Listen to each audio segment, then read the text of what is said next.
My name is Amelia Mitchell, 34 years old, and 3 years ago, I lost my husband Ryan to cancer, leaving me to raise our daughter Emma alone.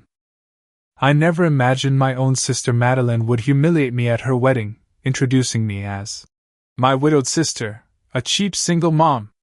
Even my mother joined in, asking if anyone wanted to take me home. But what happened next changed everything when the groom, Thomas, stood up, took my daughter's hand, and said words I'll never forget. Before I share this emotional journey, let me know where you're watching from in the comments, hit that like button, and subscribe to hear more stories of family betrayal and unexpected heroes. Growing up in suburban Connecticut, life in the Mitchell household always felt like a competition I couldn't win. My younger sister Madeline was the golden child from the moment she was born, beautiful, talented, and the absolute pride of our mother, Patricia. I was the responsible, quiet one who could never quite measure up to Madeline's sparkle. "Why can't you be more like your sister?" became the soundtrack of my childhood. When Madeline won the lead in the school play, my supporting role was barely acknowledged. When she was crowned prom queen, my academic achievements faded into the background. Patricia never missed an opportunity to remind me that Madeline was special, while I was simply steady. "Steady doesn't turn heads, Amelia," my mother would say with that dismissive wave of her hand. "You should learn from your sister how to stand out." My father, James Sr., was a kind but passive man who retreated into his work rather than confront Patricia's blatant favoritism. He would occasionally slip me an encouraging wink or a pat on the shoulder, but never directly challenge the dynamic that was slowly crushing my self-confidence. College became my escape. At the University of Massachusetts, I finally found myself outside of Madeline's shadow. During my sophomore year, in an American literature class, I met Ryan Cooper, thoughtful, funny, with kind brown eyes that crinkled when he smiled. We bonded over our shared love of John Steinbeck and weekend hikes in the nearby mountains. "You know what I like about you, Amelia?" Ryan said during one of our early dates. "You see things others miss. You notice the details." It was the first time someone had appreciated the very quality my family had dismissed as boring. Our relationship blossomed. Ryan taught me to kayak. I introduced him to obscure indie films. We moved into a tiny apartment after graduation, adopted a rescue dog named Scout, and built a life filled with inside jokes and comfortable silences. 2 years later, we married in a simple ceremony by the lake, a stark contrast to the elaborate wedding my mother had always envisioned for her daughters. "Well, at least you found someone," Patricia remarked after the ceremony, somehow turning even this comment into a backhanded compliment. Madeline attended with her college boyfriend, wearing a dress that nearly upstaged my wedding gown. But with Ryan by my side, her theatrics didn't matter anymore. I had found someone who valued me exactly as I was. When Emma was born 3 years later, our happiness felt complete. She had Ryan's curly hair and my green eyes, a perfect blend of us both. Watching Ryan cradle our daughter, singing off-key lullabies and making silly faces to earn her first smiles, I'd never loved him more. Then came the headaches. Ryan dismissed them at first: too much screen time, not enough sleep with a newborn in the house. But when they persisted for weeks, accompanied by occasional dizziness, I insisted on a doctor's visit. The diagnosis came like a wrecking ball: glioblastoma, an aggressive brain tumor. Emma was just 8 months old. "We'll fight this," Ryan promised, squeezing my hand so tightly it hurt. "I'm not going anywhere. We have too many adventures planned." The next 3 years became a blur of hospital visits, experimental treatments, brief periods of hope followed by crushing setbacks. Through it all, Ryan remained determined to create memories with Emma, recording videos for future birthdays she would celebrate without him, writing letters she would read years later. My sister Madeline visited exactly twice during Ryan's illness, once when he was first diagnosed, and again when he entered hospice care. Both times, she managed to make the situation about herself. "I just can't handle seeing him like this," she told me, dabbing at dry eyes with a tissue. "It's too traumatic for me." My mother was marginally more present, though her help often created more work. She would criticize my caregiving techniques, question the doctor's decisions, and remind me how this kind of stress ages a woman terribly. Her idea of supporting me was to point out how I was failing. Ryan died on a Tuesday morning in October, with Emma napping in the next room, unaware she was becoming fatherless. He was 36 years old. At the funeral, Madeline gave a dramatic reading of a poem she claimed was Ryan's favorite. It wasn't. While my mother fussed over the flower arrangements and whispered about who had or hadn't sent condolences, neither seemed to notice that I was barely functioning, moving through the motions like a sleepwalker while clutching Emma's hand. The months that followed were the hardest of my life. Raising a toddler alone while processing my own grief felt impossible. I returned to work as an editor at a small publishing house, grateful for flexible hours but struggling with childcare costs that consumed nearly half my salary. My family's support remained minimal. Madeline was busy building her career in marketing, while my mother offered advice rather than practical help. "You should really consider moving to a smaller place." Or, "Have you thought about dating again? You don't want to be alone forever." 2 years after Ryan's death, Madeline met James Williams at a charity gala. He was handsome, successful, and came from the kind of wealthy family my mother had always hoped her daughters would marry into. Their whirlwind romance became the central focus of every family gathering, pushing my grief and struggles further into the background. When the wedding invitation arrived, addressed only to me with no mention of Emma, I called my sister to clarify. "Oh, we're not really planning for children to attend," Madeline explained breezily. "It's an adults-only wedding. Very elegant. Madeline, Emma is my daughter. I can't just leave her for an entire weekend." A heavy sigh came through the phone. "Fine, bring her if you must. But make sure she behaves. This is my special day, Amelia." Despite my better judgment, I RSVP'd yes. Perhaps I was hoping for some kind of reconciliation, a chance to feel like part of a family again. Or maybe I just wanted to prove that Emma and I were doing okay on our own. The weekend of the wedding approached, and with it came a small flicker of hope that this event might somehow bridge the growing distance between my family and me. The financial strain of attending Madeline's wedding hit harder than I'd anticipated. The suggested accommodation was a luxury resort that cost more per night than my weekly grocery budget. The registry contained no items under $200, and the dress code specified formal attire, which meant shopping for both Emma and myself. I stood in the department store, staring at price tags that made my stomach clench. 3 years of medical bills had depleted our savings, and Ryan's life insurance had mostly gone toward paying off our mortgage, a decision I made to ensure Emma and I wouldn't lose our home. "Mommy, I like the purple one," Emma said, pointing to a flower girl dress that cost nearly as much as my monthly utility bill. I crouched down to her level, smoothing her curly hair. "How about we look at some other stores first?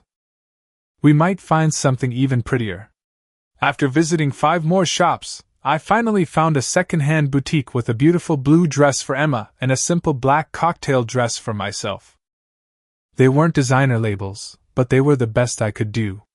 The night before we left for the wedding, I sat at the kitchen table after Emma had gone to bed, wrapping our gift, a handmade photo album I'd created using pictures of Madeline throughout her life, including several childhood photos with me that I hoped might remind her of better times between us. It had taken weeks of work, carefully selecting images, writing captions, and arranging everything chronologically. Next to the expensive kitchen appliances and European vacations on their registry, it seemed inadequate, but it was meaningful. Or at least I thought so. Emma bounced with excitement as we packed the car for the 3-hour drive to the venue. At 5 years old, She remembered very little about her father but had developed his same infectious enthusiasm for new adventures. Will there be cake, Mommy? And dancing? Can I dance with you? Yes to all of that. Sweetie, I promised, securing her booster seat. And you'll get to meet your Uncle James. Is he nice like Daddy was? She asked, her innocent question catching me off guard. I swallowed hard. I don't know him very well yet, but I've heard he's very nice. During the drive, my mind wandered to happier family times, summer vacations at my grandparents' lake house. Christmas mornings before the competition between Madeline and me became so pronounced. There had been moments of genuine connection once, hadn't there? Or had I imagined them? Desperate for a closeness that never truly existed? We arrived at the venue, a sprawling estate with manicured gardens and a view of the mountains, just as other guests were checking in. Immediately, I felt underdressed. Women in designer dresses with professional blowouts glided through the lobby, while men in tailored suits discussed golf handicaps and stock portfolios. Emma gripped my hand tightly, suddenly shy among the strangers. It's okay, I whispered, though I wasn't sure if I was reassuring her or myself. The receptionist handed me our room key with a tight smile. The welcome dinner begins at 7 in the main dining room, she informed me. Dressy casual attire. Our room was beautiful but modest compared to the suites I glimpsed through other open doors. I helped Emma change into a simple sundress for the dinner, then quickly freshened my makeup, trying to hide the dark circles that had become permanent fixtures since Ryan's death. Remember to use your best manners tonight, I told Emma as we headed downstairs. This is very important to Aunt Madeline. The welcome dinner was already in full swing when we arrived. I scanned the room, finally spotting my mother holding court among a group of older women. There you are, Patricia said when she noticed us, kissing the air near my cheek. We were beginning to think you wouldn't make it. She turned to Emma with an exaggerated smile. My goodness. Look how big you've gotten. Emma hid partially behind my leg, unaccustomed to this grandmother who appeared only on holidays and birthdays, usually bearing gifts that were beautiful but impractical for a child her age. Where's Madeline? I asked, accepting a glass of champagne from a passing server. Mingling with James's family, my mother replied, waving toward the other side of the room. Such lovely people. His father owns half of Boston, you know. Before I could respond, a tall man with kind eyes and a warm smile approached us. You must be Amelia, he said, extending his hand. I'm James. I've heard so much about you. Something in his genuine tone made me instantly comfortable. All terrible things, I'm sure, I joked weakly.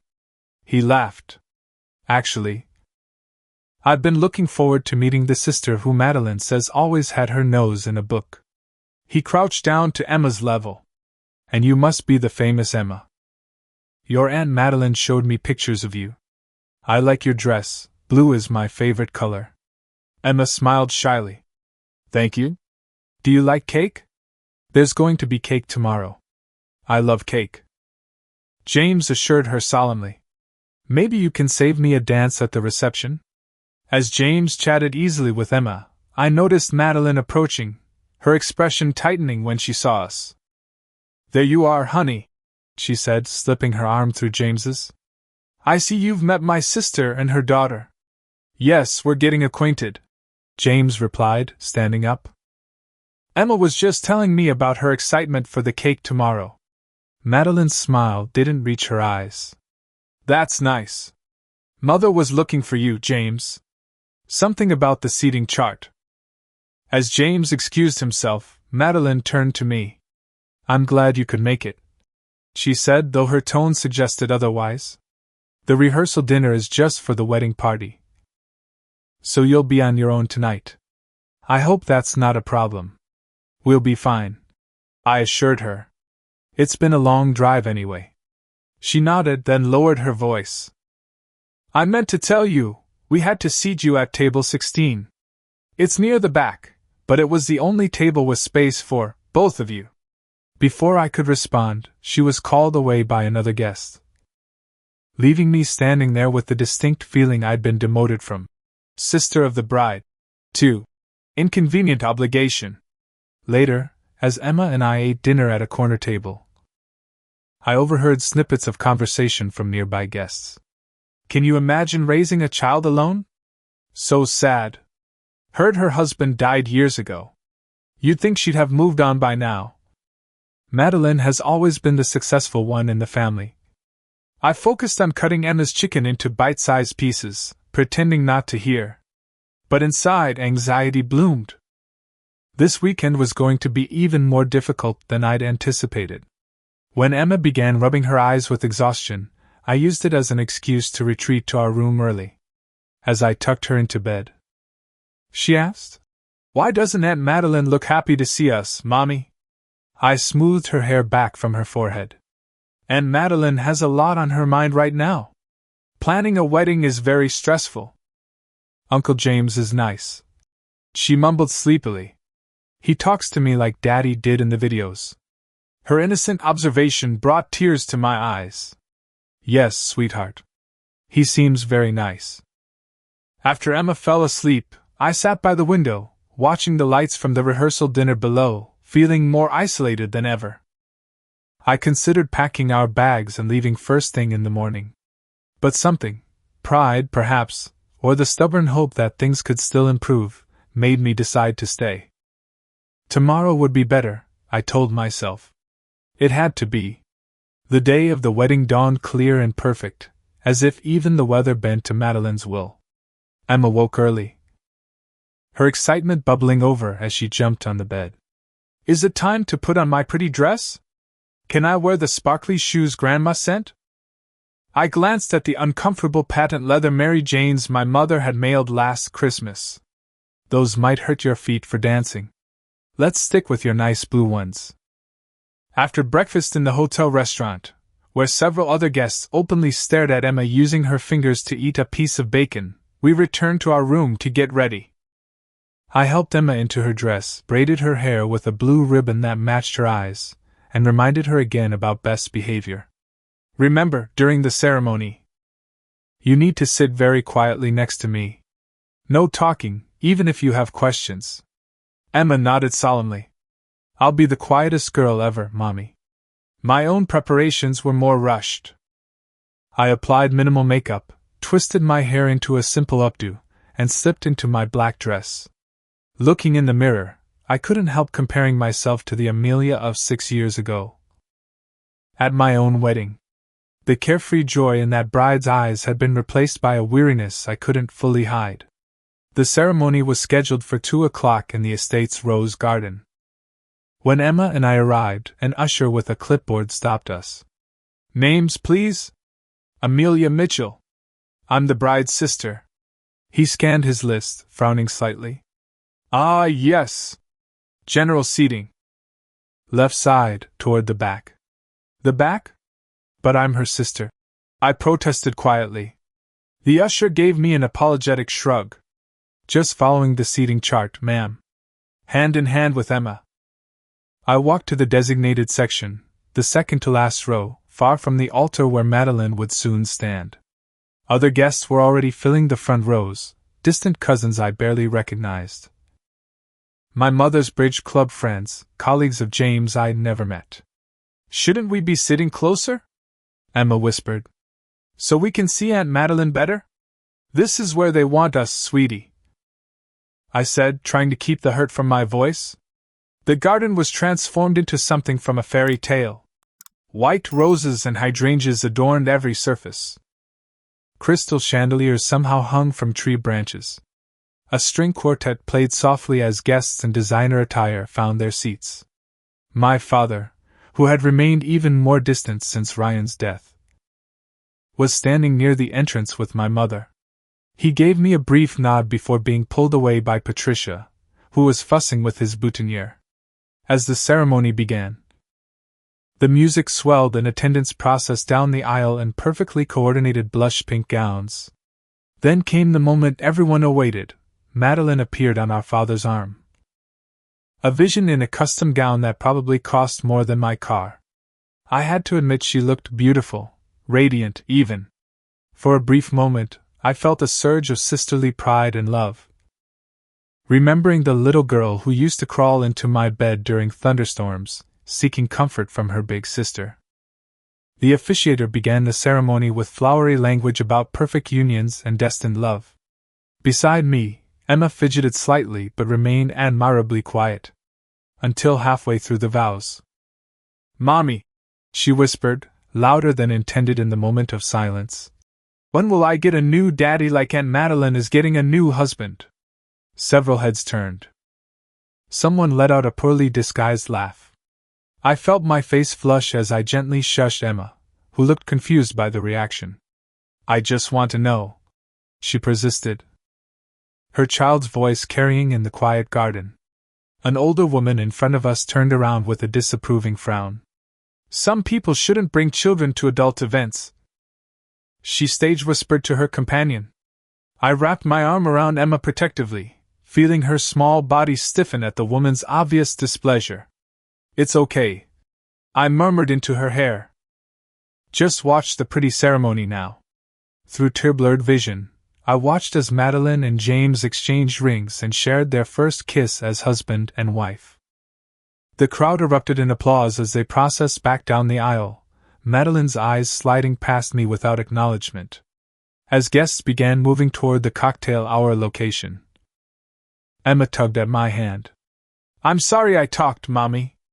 Are you mad at me?" I crouched down, straightening her slightly rumpled dress. "Of course not, sweetheart. You did very well. It's natural to have questions." "That lady was mean," Emma observed quietly. She looked at me like Mrs. Henderson looks at the boys who run in the hallway at school. I managed a smile. "Some people forget what it's like to be a child. Now, should we go find some of those fancy little foods they're serving?" The cocktail hour was held on a terrace overlooking the mountains. While other guests mingled freely, Emma and I found ourselves in a corner, ignored by most except for the occasional curious glance. I sipped champagne while Emma happily munched on cheese cubes from a passing tray. James found us there, breaking away from a cluster of relatives to approach with 2 flutes of sparkling cider. "Thought you ladies might enjoy these," he said, handing one to Emma with a wink. "It's what the VIPs are drinking." Emma beamed at being treated like someone special. "Thank you, Uncle James." The ceremony was beautiful, I offered. Madeline looked stunning. "She did," he agreed, then lowered his voice. "Though between us, I'd have been just as happy eloping. All this," he gestured at the elaborate surroundings, "is more for the families than for us." There was something refreshingly honest about him that made me wonder what he saw in my status-conscious sister. Before I could respond, my mother appeared at his elbow. "James, darling, the photographer wants some family photos by the fountain." She glanced at me as if just noticing my presence. "Oh, Amelia. There you are. These are just for immediate family and the wedding party, but perhaps later." The dismissal was clear. James frowned slightly but allowed himself to be led away after giving Emma a little wave. "I think it's time to find our seats for dinner," I told Emma, finishing my champagne in one undignified gulp. The reception was held in a glass-walled pavilion that offered spectacular sunset views, as per the usher's direction.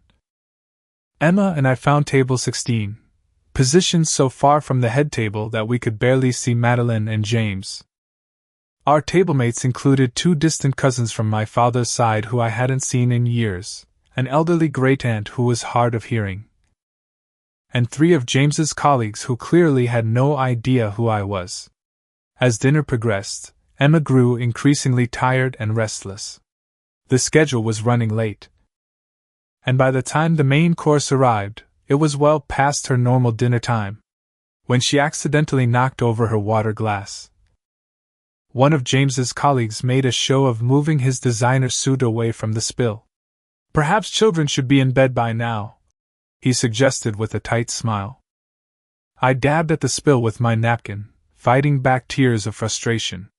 "She's doing her best," The speeches began as dessert was served. My father gave a brief, awkward toast that focused mainly on James's accomplishments rather than his daughter's happiness. Patricia followed with an emotional account of Madeline's perfection from birth onward, while I silently mouthed the familiar superlatives along with her: brilliant, beautiful, exceptional. Neither mentioned me or acknowledged Emma's existence. As the night wore on, Emma finally succumbed to exhaustion, falling asleep with her head in my lap. I stroked her hair, ending her escape from this increasingly uncomfortable evening. The first dance, the cake cutting, the bouquet toss. I watched it all from our distant table, feeling like an outsider at what should have been a family celebration. I was contemplating making a quiet exit when the DJ announced that Madeline had a special speech to make. My sister took the microphone, slightly unsteady after several glasses of champagne. "I want to thank everyone for coming to celebrate our special day," she began, her words slightly slurred. "Especially those who traveled so far." She paused, her gaze finding me in the back of the room. "Like my sister, Amelia." Something in her tone made my stomach tighten with apprehension. The reception was in full swing as Madeline directed everyone's attention to our faraway table. Under normal circumstances, I might have appreciated being acknowledged after hours of feeling invisible.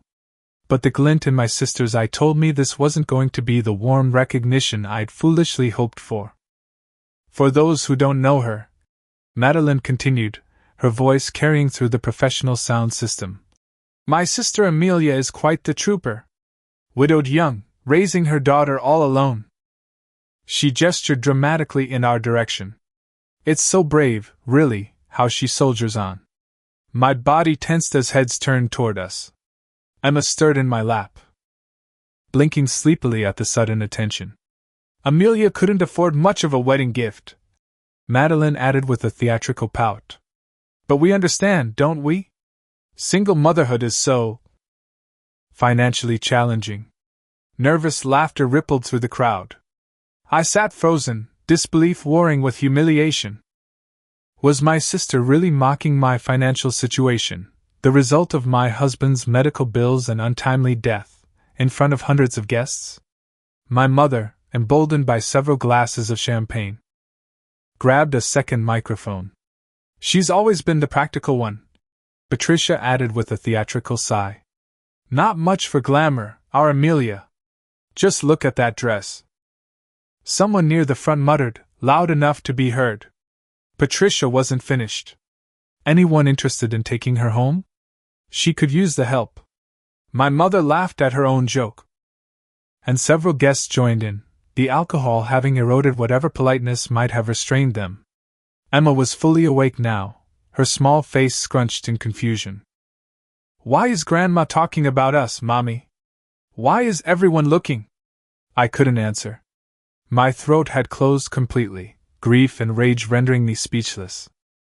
All I could do was hold Emma tighter as the laughter continued to ripple through the reception hall. At the head table, James was staring at his new wife and mother-in-law with an expression of shocked disbelief. Several of his family members looked equally uncomfortable, but no one moved to intervene. "Seriously, though," Madeline continued, apparently encouraged by the reaction, "my big sister always did prefer books to people. Even found her husband in a literature class. Too bad all those books couldn't tell her how to keep him alive." A collective gasp went through the room. Even my mother looked startled by this step too far. Emma tugged at my sleeve. "Mommy? Are they being mean about Daddy?" The genuine confusion and hurt in my daughter's voice broke the paralysis that had gripped me. I stood up, lifting Emma into my arms despite her being too big for this now. "We're leaving," I whispered, kissing her forehead. "Right now." As I turned to make our escape, Madeline called out, "Leaving so soon, sis? The night's just getting started." More laughter, though noticeably less enthusiastic this time. I kept walking, head high, Emma's face buried against my neck. I could feel her small body trembling, though whether from exhaustion or emotion, I couldn't tell. We had nearly reached the exit when a firm voice cut through the uncomfortable atmosphere. "That's enough." The single phrase, spoken without a microphone but with unmistakable authority, silenced the room instantly. The moment froze in time as James stood from the head table, his expression thunderous. The reception hall fell into a hush so complete you could hear the ice clinking in glasses. Madeline's smug smile faltered. "Honey, I was just having a little fun." James ignored her, striding purposefully across the room toward Emma and me. Every eye followed him as he approached, his formal posture betraying tension in every line of his body. I instinctively held Emma closer, unsure what was happening. When he reached us, James did something I never expected. He crouched down to Emma's eye level and spoke gently. "Emma, may I borrow your mom for just a minute?" I promised to bring her right back. Emma, still confused by the sudden attention, nodded hesitantly. "Mrs. Henderson from table 12 is a kindergarten teacher," James continued, gesturing toward a kind-faced woman who had smiled at Emma earlier. "She has some really cool magic tricks she can show you. Would that be okay while I talk to your mom?" The woman, catching on immediately, approached with a warm smile. "I do know how to make a napkin bunny. Want to see?" Emma's natural curiosity overcame her wariness, and she allowed herself to be led to a nearby empty table. James then turned to me, his expression softening with genuine concern. "Amelia, I am so deeply sorry," he said, his voice low and intense. "What just happened is unacceptable. I had no idea." He stopped himself, visibly collecting his thoughts. "Would you allow me to address this? Right now?" Something in his sincere apology, an evident outrage on my behalf, broke through my shock. I nodded mutely, unable to formulate words through the knot in my throat. James squeezed my shoulder gently, then turned and walked with determined steps to the center of the dance floor. He gestured for the microphone, which the DJ handed over with visible relief at having someone take control of the uncomfortable situation. "Ladies and gentlemen," James began, his voice steady and clear, "I feel I need to address what just happened." The crowd shifted nervously. Madeline, still at the head table, wore an expression of annoyed confusion, clearly not understanding why her new husband wasn't laughing along with her. "Joke! I've just witnessed something that does not reflect the values I hold dear, nor the family I thought I was marrying into," James continued. "Amelia Mitchell lost her husband, a man she loved deeply, to a brutal illness. She has raised her daughter with grace and strength that should command respect, not ridicule." A heavy silence fell over the room. My mother's face had drained of color, while Madeline's flushed crimson. "What some of you may not know," James went on, "is that Amelia didn't bring a cheap gift as was suggested. She created a beautiful, thoughtful photo album chronicling Madeline's life, including many moments with her sister that my wife seems to have forgotten." I froze. How did he know about the album? I had left it with the other gifts to be opened after the honeymoon. As if reading my thoughts, James explained, "I happened to be there when it was delivered yesterday. I opened it, thinking it might be the table cards we were missing. What I found instead was a testament to the kind of sister Amelia has always been, thoughtful, loving, and far more generous than she's been given credit for." My eyes welled with tears, but for the first time that day, they weren't from humiliation or anger. "Furthermore," James continued, his voice taking on an edge, "Amelia and Emma traveled here at considerable personal expense. They'd been seated at the furthest table, excluded from family photos, and now publicly mocked for circumstances no one should ever have to endure." He paused, scanning the now silent crowd. "If this is how we treat family, real family, not just when it's convenient or looks good in photos, then we need to seriously reconsider our values." Madeline finally found her voice. "James, you're making a scene at our wedding." "No, Madeline. You made the scene. I'm attempting to correct a terrible wrong." He turned back to the stunned guests. I believe we owe Amelia and Emma an apology. In fact, James set down the microphone and walked directly to where Emma sat with the teacher. He crouched down again to her level and held out his hand formally. Miss Emma Mitchell, would you do me the honor of joining me on the dance floor for the next song? Emma looked to me for permission. Still processing what was happening, I managed a nod. James led her gently to the center of the room, then gestured for the DJ to play something appropriate. The opening notes of "What a Wonderful World" filled the space as James began to dance with my daughter, one hand holding hers, the other carefully supporting her back as she stood on his polished shoes. The simple act of kindness, treating my daughter with dignity when others had forgotten she was even in the room, broke something open inside me. Tears flowed freely down my cheeks as Emma's face lit up with delight at being treated like a princess. After a moment, James looked directly at me and called out, Amelia, I believe this dance should be a family affair. Would you join us? Like a sleepwalker, I moved to the dance floor. James extended his free arm, creating a small circle of the three of us, swaying gently to the music. Emma giggled as we moved, her earlier confusion temporarily forgotten in this moment of unexpected joy. I want you both to know, James said quietly, for our ears only, that this is not what family means to me. What happened tonight is not okay, and it will be addressed. You deserve better. As the song continued, a few other couples hesitantly joined the dance floor, the mood in the room shifting from tense to something more reflective. From the corner of my eye, I could see my mother and Madeline in what appeared to be a heated whispered argument at the head table. For these few minutes, dancing with my daughter and this surprising ally, I didn't care what they were saying. For the first time all weekend, Emma and I weren't afterthoughts or inconveniences. We were being treated with the dignity that should have been ours all along.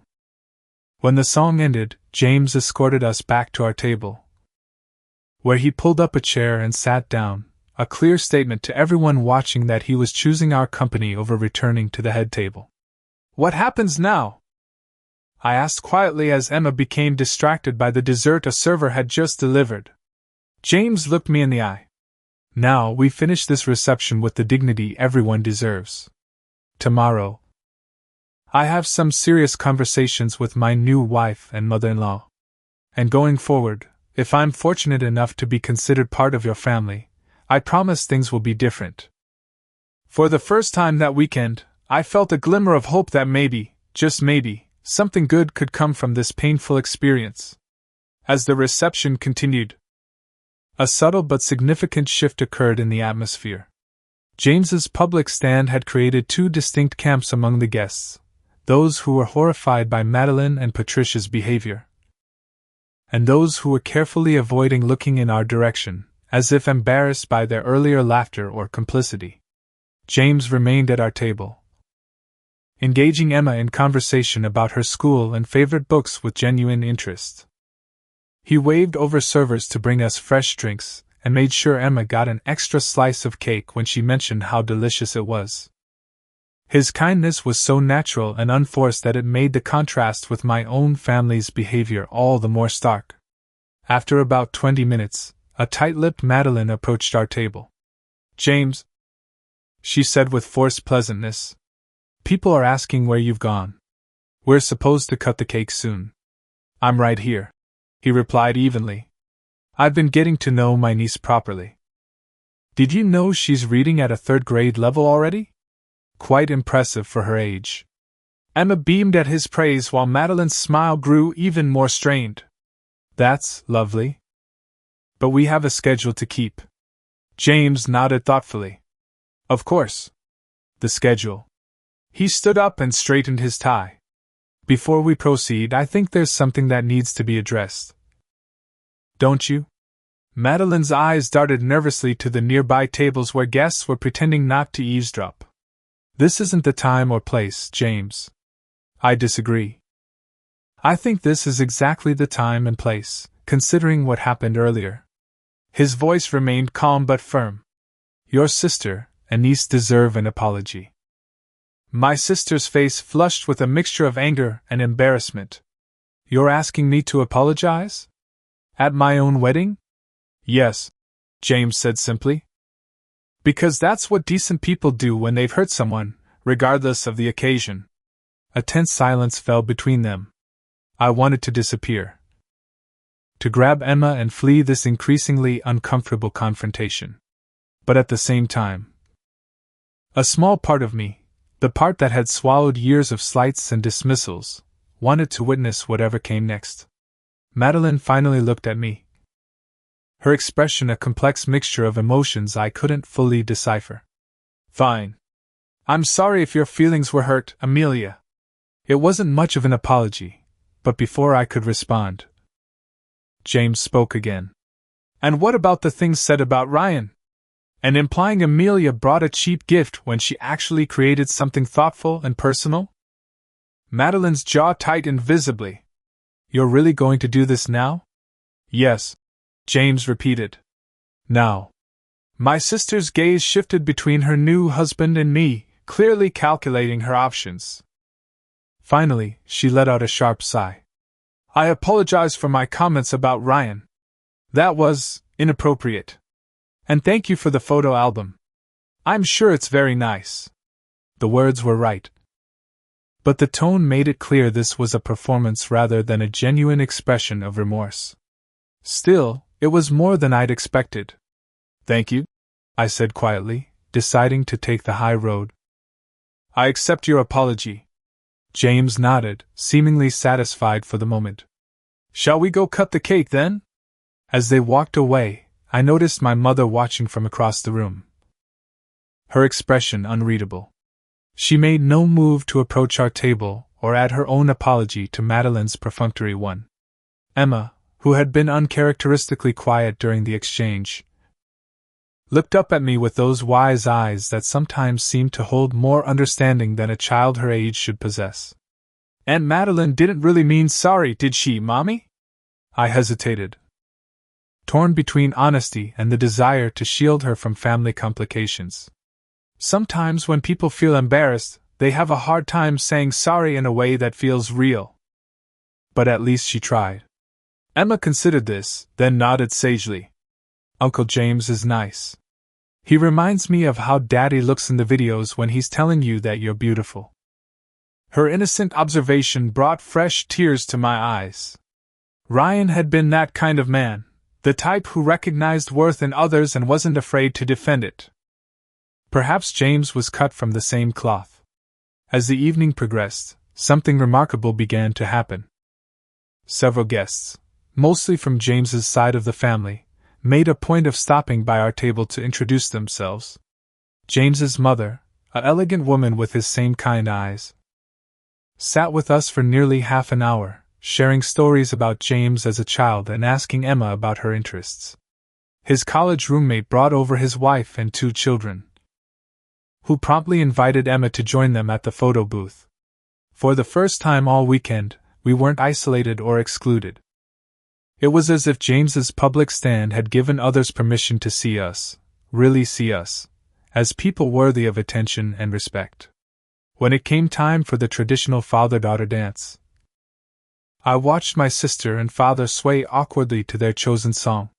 My mind flashed back to my own wedding, where Ryan and I had abandoned the traditional first dance in favor of a group dance that included everyone present.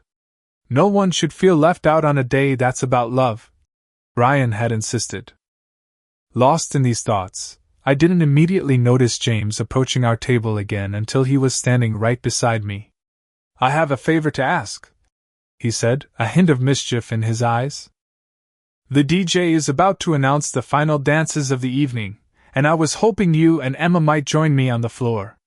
My mother has specifically requested to dance with her new granddaughter. If that's okay with you both. Emma's face lit up at the invitation, while I felt a complex surge of emotions, gratitude for his kindness, but also a lingering sadness that it was coming from my sister's husband rather than my own family. That's very kind, I managed. We'd love to. The DJ's voice boomed through the speakers. Ladies and gentlemen, for our final set of dances, the groom would like to invite everyone to join the floor, especially his new sister-in-law Amelia and his niece Emma. As we made our way to the dance floor, I caught sight of Madeline's face, a storm of emotions passing across her features before settling into a resigned acceptance. My mother, standing nearby, looked almost shell-shocked, as if she couldn't quite comprehend how the evening had veered so far from her carefully cultivated narrative. James's mother swooped in to claim Emma, who giggled delightedly as the older woman taught her a simple box step. James offered me his hand, and we began to dance at a respectful distance. "I want you to know," he said quietly, "that I meant what I said earlier. Things will be different going forward." "Why?" I couldn't help asking. "Why are you doing this? You barely know me." He considered the question seriously. "I lost my father when I was 12. Not to death, but to abandonment. He walked out one day and never came back." He glanced over at Emma, now being twirled carefully by his mother. "I know what it's like to have someone missing from your life who should be there. And I know how it feels when the rest of the world acts like you should just get over it and move on." His words struck a chord so deep I had to blink back tears again. How many times had I heard some version of, "You need to move on," or "Ryan wouldn't want you to be sad," over the past 3 years? Besides, James continued with a small smile, "I've always believed you can tell a lot about a person by how they treat those who can't do anything for them. What I saw tonight told me everything I need to know about the dynamics in this family. And yet you still married my sister," I observed, not unkindly. He nodded thoughtfully. "I love Madeline. I see in her a capacity for growth that perhaps you've stopped looking for. I believe people can change when they're shown a better way. That's optimistic? Maybe. But I've found optimism serves me better than cynicism most days."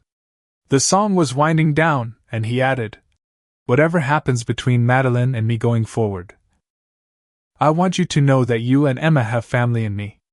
Real family." As the music ended, James stepped back and gave a small bow, as if we'd been at a formal ball rather than the tail end of a wedding that had nearly imploded hours earlier. Emma bounded over, her earlier exhaustion forgotten in the excitement of being treated like a princess. "Grandma James said I'm a natural dancer," she exclaimed, using the name she'd apparently created for James's mother. "She absolutely is," the older woman confirmed, joining us with a warm smile. "You must bring her to visit soon. Our house has a swimming pool that's just begging for a child's laughter." The genuine invitation, offered so casually and warmly, felt like a balm on the wounds of the earlier evening. Here was someone who saw Emma as a gift, not an inconvenience. As the reception wound down and guests began to depart, James made a point of walking Emma and me to our room, carrying my sleeping daughter the last part of the way after she finally succumbed to exhaustion. "Thank you," I said simply as he gently laid her on the bed. "For everything." He nodded, understanding all that those 2 words encompassed. "We'll talk more tomorrow before you leave. Sleep well, Amelia." As the door closed behind him, I sat on the edge of the bed, overwhelmed by the events of the day.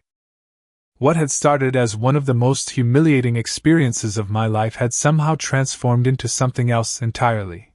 A reminder that kindness could appear in the most unexpected places, and that sometimes standing up for what's right matters more than keeping the peace. Morning came too quickly after such an emotionally exhausting night. Emma woke with the sun, her resilient child spirit having already processed and moved beyond yesterday's confusion.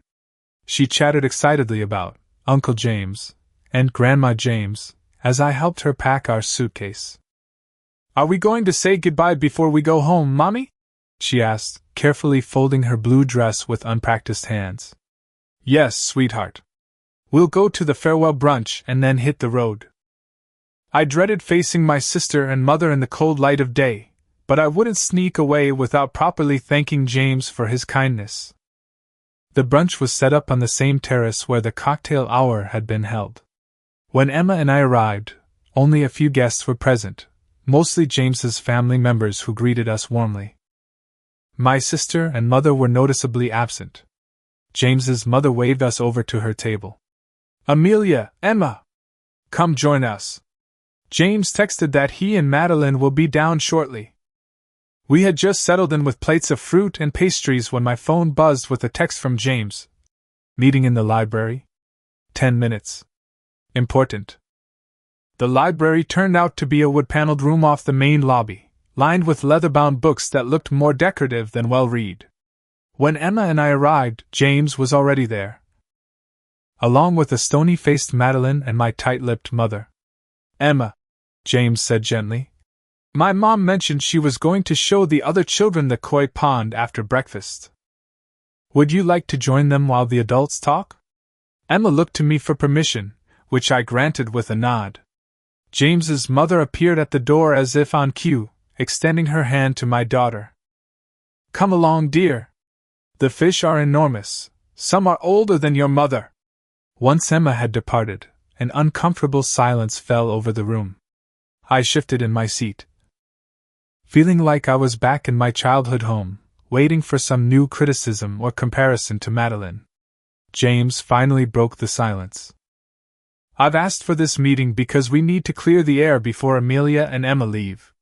What happened last night cannot be the way we move forward as a family."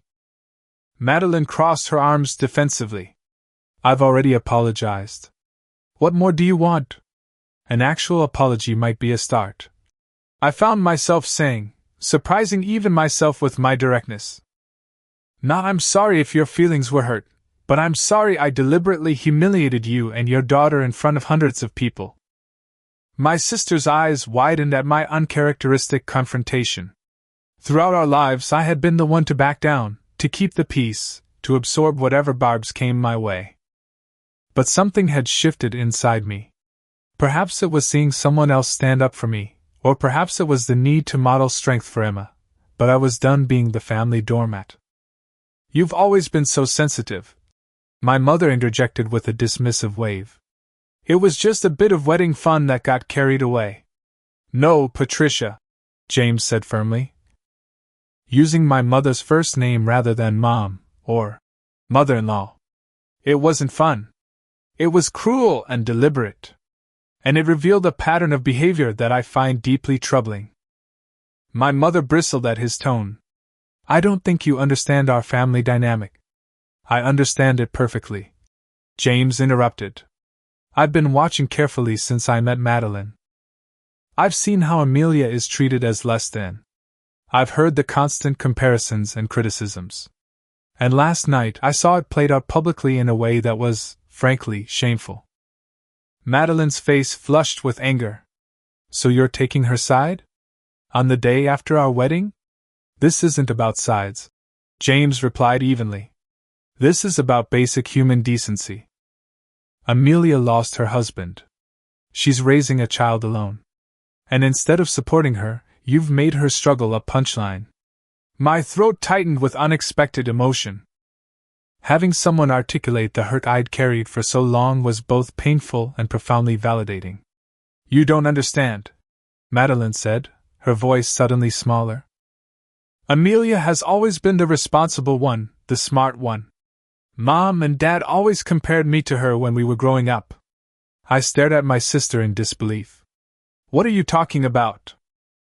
"You were the golden child. The beautiful one, the talented one, the special one." Madeline shook her head vehemently. "No. It was always why can't you be studious like Amelia?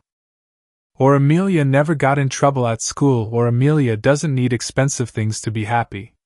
My mother shifted uncomfortably in her seat, avoiding eye contact with either of us. "So this, last night, was what? Revenge for perceived childhood slights?" I asked incredulously. "It wasn't. I didn't."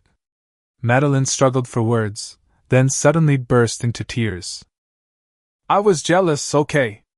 You had this perfect love story with Ryan. He looked at you like you hung the moon. And then even after he died, you became this pillar of strength, raising Emma. Keeping it together. Everyone admires you so much. Poor Amelia, so brave, so resilient. And I'm just the shallow sister with the fancy job and expensive tastes. Her admission stunned me into silence. All these years, I'd believed Madeline saw me as forgettable, unremarkable. The idea that she might have envied anything about my life, especially these past 3 years of grief and struggle, was incomprehensible. James looked between us with a thoughtful expression. It seems there have been some significant misunderstandings on both sides. My mother finally spoke, her voice uncharacteristically subdued. Perhaps I contributed to those misunderstandings. I may have played you against each other more than I realized. This admission, however reluctant, was possibly the closest my mother had ever come to acknowledging her role in our complicated relationship. Where do we go from here? I asked. The anger that had fueled my initial confrontation fading into a bone-deep weariness. We can't undo last night. No, James agreed. But we can decide what kind of family we want to be moving forward. He turned to Madeline. I love you, but what I saw last night is not who I want us to be. If we have children someday, is that how you want them to treat each other? Is that what you want them to see from us as parents and aunts and uncles? Madeline wiped at her tears, smearing her carefully applied makeup. No, she admitted quietly. Amelia. James continued, turning to me. I know trust has been broken here. I'm not asking you to forgive and forget overnight. But I am asking if you're willing to try, for Emma's sake, and maybe even for your own, to build something better than what came before. The question hung in the air between us. Part of me wanted to gather Emma and drive away, to protect us both from further hurt. But another part, the part that still remembered building blanket forts with Madeline when we were small, before competition and comparison poisoned our relationship, yearned for something different. I'm willing to try, I said finally. But things need to change. Real change. Not just empty promises or temporary good behavior. James nodded encouragingly. Patricia? Madeline? My mother sighed heavily. I suppose I could make more of an effort to be present for Emma. She is my only grandchild, after all. It wasn't exactly a heartfelt pledge of transformation, but from my mother, it was something. Madeline met my eyes directly for what felt like the first time in years. I'm sorry, Amelia. Truly. What I did was unforgivable. I don't expect you to forget it happened, but I hope eventually you can believe that I regret it deeply. The sincerity in her voice caught me off guard. This wasn't the practice, polished apology of a woman accustomed to smoothing over social faux pas. This was raw, real remorse. Thank you, I said simply. That means a lot. James looked relieved. This is just the beginning, but it's a start. Now, I believe there's a little girl waiting to say goodbye before heading home. As we left the library, Madeline hung back to speak to me privately while James and my mother walked ahead. I meant what I said in there, she told me, her voice low and urgent. And there's something else you should know. James told me last night that if I didn't make genuine amends with you and Emma, he would consider it a deal-breaker for our marriage. I blinked in surprise. He said that? After 1 day of marriage? She nodded.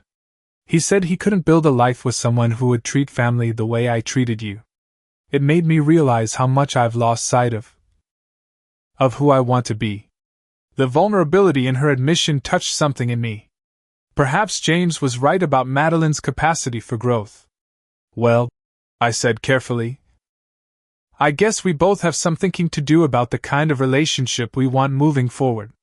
When we rejoined the others outside, Emma was delightedly feeding breadcrumbs to enormous orange and white koi, James's mother supervising with a gentle hand on her shoulder. Seeing my daughter so happy and accepted created a pang of longing for what might have been, and perhaps what still could be. As we prepared to leave, James crouched down to Emma's level one last time. It was an honor to meet you, Miss Emma Mitchell. I hope you'll come visit us soon. I make pretty good pancakes on Sunday mornings. Emma gave him an impulsive hug. Can we, Mommy? Can we come for pancakes? Over her head, James met my eyes with a gentle smile. The invitation is always open. No special occasion needed. As Emma and I drove away from the estate, the emotional whiplash of the weekend left me feeling drained but cautiously hopeful. The road ahead with my family would not be easy or straightforward. Trust, once broken, takes time and consistent effort to rebuild. But for the first time in years, it felt like there might actually be a road forward, rather than the dead end I'd resigned myself to. Uncle James is nice, Emma said thoughtfully as we merged onto the highway. He reminds me of how you say Daddy was. Yes, I agreed, blinking back tears. Yes, he does. In the rearview mirror, I could see the estate growing smaller with distance. Whatever came next, I knew with certainty that nothing would ever be quite the same again. 6 months after Madeline's wedding, Emma and I pulled into the driveway of James and Madeline's Boston townhouse for our now regular monthly Sunday brunch. The change in our family dynamic hadn't happened overnight, but the steady, incremental shifts had gradually formed a new pattern that still sometimes surprised me with its warmth. Do you think Aunt Madeline made those cinnamon things again? Emma asked hopefully as we gathered the flowers we'd brought and made our way to the front door. Probably. She knows they're your favorite. The door swung open before we could ring the bell, revealing James in an apron emblazoned with "World's Okayest Chef," a gag gift from me at Christmas. "The Mitchell ladies have arrived," he announced cheerfully, scooping Emma into a bear hug that made her giggle. "And just in time. Your aunt is about to take the monkey bread out of the oven." The house smelled of cinnamon and coffee, the hallmarks of these Sunday gatherings that had become an unexpected anchor in our lives. James's mother was already seated in the kitchen, working on a puzzle with Madeline. "There's my puzzle partner," James's mother, now known simply as Grandma Helen, to Emma, said warmly. "I've been stuck on this corner for 20 minutes. As Emma eagerly joined her at the table, I took a moment to observe my sister. Madeline looked different these days, softer somehow, less perfectly put together but more genuinely present. When she glanced up and caught me watching, she offered a smile that held none of the competitive edge I'd grown so accustomed to seeing. "I made extra icing," she confided as I joined her at the counter. "Emma mentioned last time that it's her favorite part." The fact that my sister had remembered this small detail about my daughter, and cared enough to act on it, still felt like a small miracle. Brunch proceeded with the comfortable rhythm we'd established over these past months.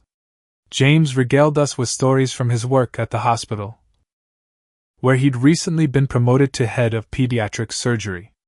Madeline shared updates on her marketing firm, where she'd made the surprising decision to take on several nonprofit clients at reduced rates. "By the way," she said casually as we cleared the plates, "I've been meaning to ask you something." The slight nervousness in her tone made me pause. "What's up?" She glanced toward the living room, where James and Emma were now engaged in what appeared to be an intense game of checkers under Helen's supervision. "I've been thinking about starting a foundation," Madeline said, lowering her voice, "for families dealing with cancer. To help with the financial burden, you know? The things insurance doesn't cover: childcare during appointments, transportation, meal delivery when you're too exhausted to cook." I set down the plate I was rinsing, stunned by her words. That's actually an amazing idea. I thought maybe, if you were interested, you could help me design it? You'd know better than anyone what people actually need in that situation." The offer hung between us, representing something far more significant than a potential collaboration. It was acknowledgement, understanding, and perhaps a form of atonement all wrapped into one. "I'd like that," I said simply. Later that afternoon, as Emma dozed in the back seat on our drive home, my phone pinged with a text from James. "Madeline told me about the foundation idea. Thank you for being open to it. I know it wasn't easy to get to this point."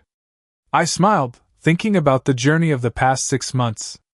After the wedding, James had made good on his promise to stay connected, regardless of how things stood between Madeline and me. He'd called regularly, sent funny texts that made me laugh for the first time in years, and gently encouraged the tentative reconciliation between my sister and me.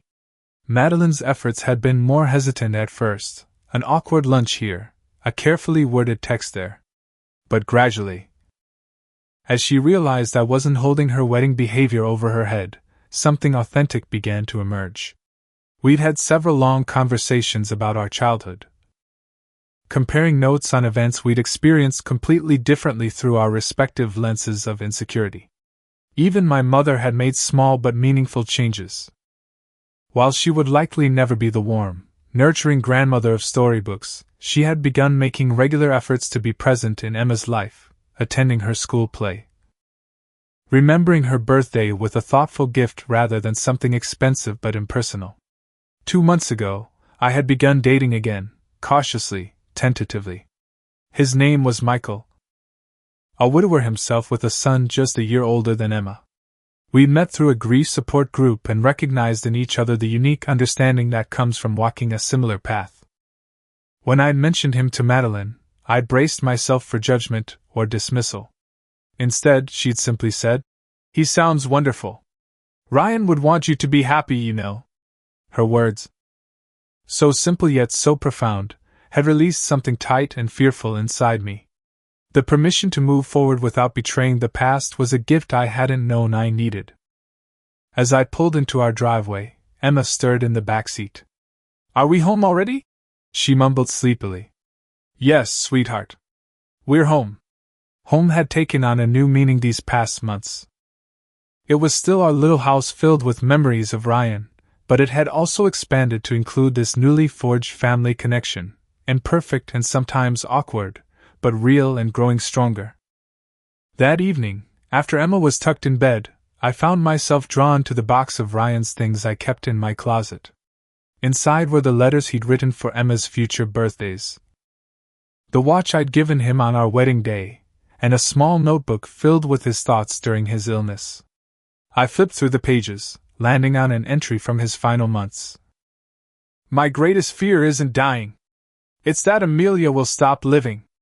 That she'll freeze in place, preserved in grief like an insect in amber. If you're reading this, my love, please don't. You have too much heart, too much to give. The world needs your quiet strength, your gentle persistence. Emma needs to see her mother embrace life in all its messy complexity.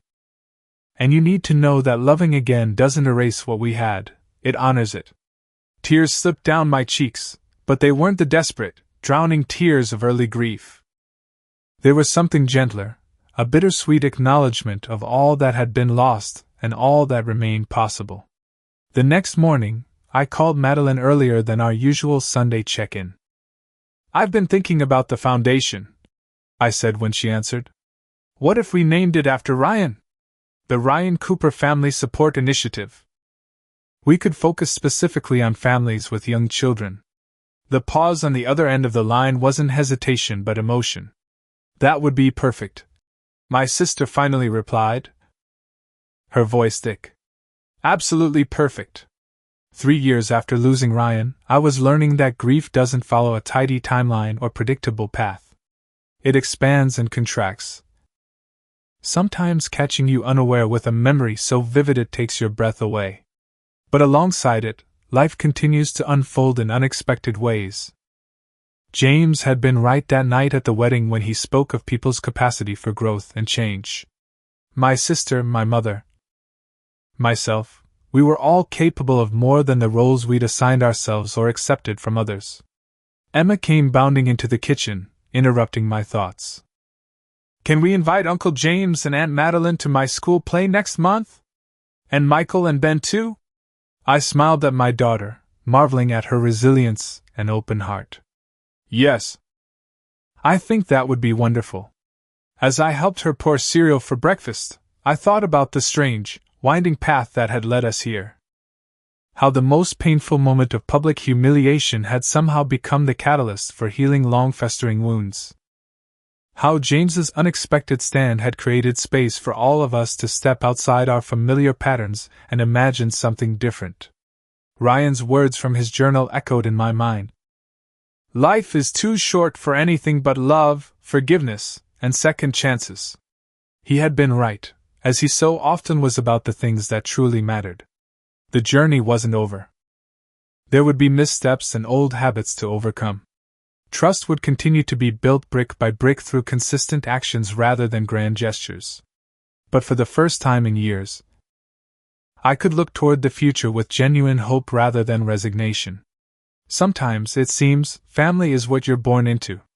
And sometimes it's what you build from the broken pieces, creating something stronger and more beautiful than what existed before.